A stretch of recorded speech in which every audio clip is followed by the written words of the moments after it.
মিলানের হৃদয়ে দাঁড়িয়ে আছে এক বিস্ময়, এ যেন সাদা মার্বেল পাথরের সৌন্দর্য আকাশ ছুঁয়ে যায়।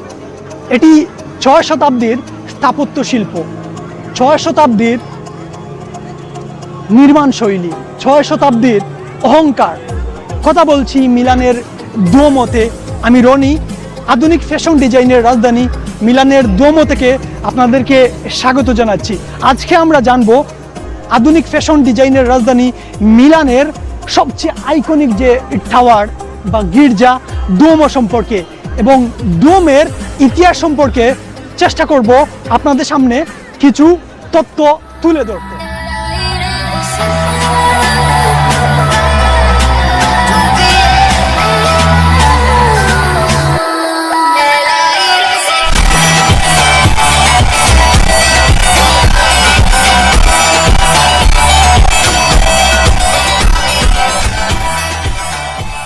নির্মাণের সূচনা নিয়ে কথা বললে সর্বপ্রথম যার নাম চলে আসবে তিনি হচ্ছেন গালিয়াজো ভিসকন্তি। তিনি তখনকার সময়ের শাসক ছিলেন।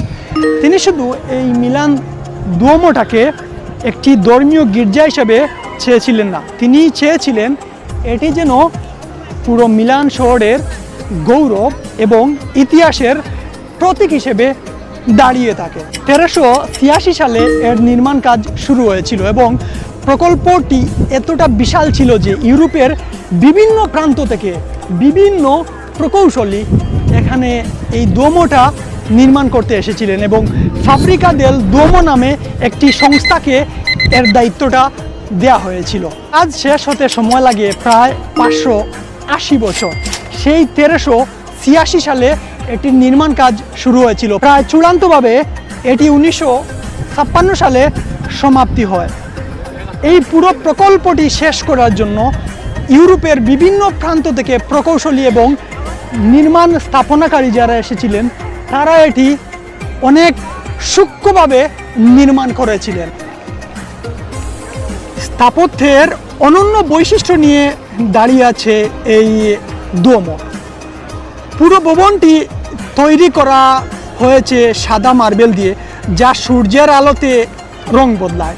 সকালে গোলাপি, দুপুরে উজ্জ্বল সাদা, আবার সূর্যাস্তের সময় হালকা সোনালি রং ধারণ করে এই দুয়োমো।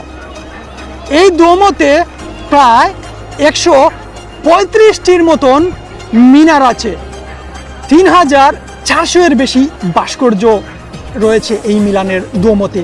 বাইবেলের গল্প, সন্তদের মূর্তি, এমনকি কিছু পৌরাণিক প্রাণীর ভাস্কর্য রয়েছে। সবচেয়ে উঁচু যে মিনার সেটি প্রায় 4.16 মিটার উচ্চতার সোনালি মাদোনিনা মূর্তি, যা মিলানের প্রতীক হয়ে দাঁড়িয়ে আছে।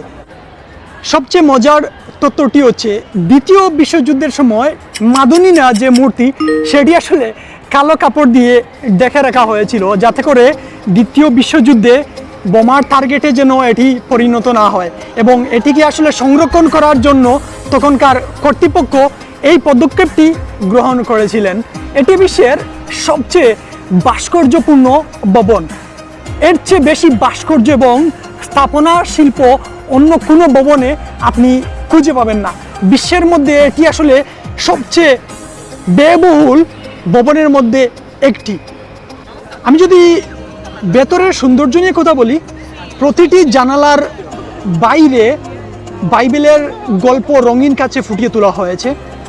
মুখ্য বেদির কথা যদি বলি, এর নিচে রয়েছে সেন্ট কার্লো বুরেমেওর সমাধি। আমি যদি এর বেসমেন্ট নিয়ে কথা বলি, এখানে রোমান যুগের প্রত্নতাত্ত্বিক অবশেষ সংরক্ষিত আছে। একটি বিশেষ স্থান নাকি যিশুর ব্যবহৃত পবিত্র পেরেক দেখা যায়, যেখানে এই দুয়োমো এর ছাদে উঠলে পুরো 360 ডিগ্রি ভিউ পাওয়া যায় এবং পরিষ্কার আলোতে আশেপাশের যে আল্পস পর্বতমালা সেগুলো আসলে পরিষ্কারভাবে দেখা যায়। এখানে আমাদের আসলে টিকিট স্বল্পতার কারণে আমরা ভেতরে প্রবেশ করতে পারতেছি না। 6 শতাব্দীর এই শ্রম এবং শিল্পের মেলবন্ধন, এই জন্য স্থাপত্যের শুধু মেলবন্ধন না, এটি হচ্ছে মিলানের একটি আত্মা, মিলানের একটি প্রাণকেন্দ্র, মিলানের একটি গৌরবের প্রতীক, যা এখনো সগৌরবে দাঁড়িয়ে আছে প্রতিটি মানুষের হৃদয়ে, প্রতিটি মানুষের আত্মার খোরাকে। কথা বলছি আমি মিলানের সেই বিখ্যাত ডোমের কথা। আজকে এখানেই শেষ করছি, আবারও কোনো একটা গল্প নিয়ে হাজির হব আপনাদের সবার সাথে। আমি রনি। সেই পর্যন্ত আপনারা সবাই ভালো থাকবেন, সুস্থ থাকবেন, সবার সুস্থতা কামনা করি। Great take care.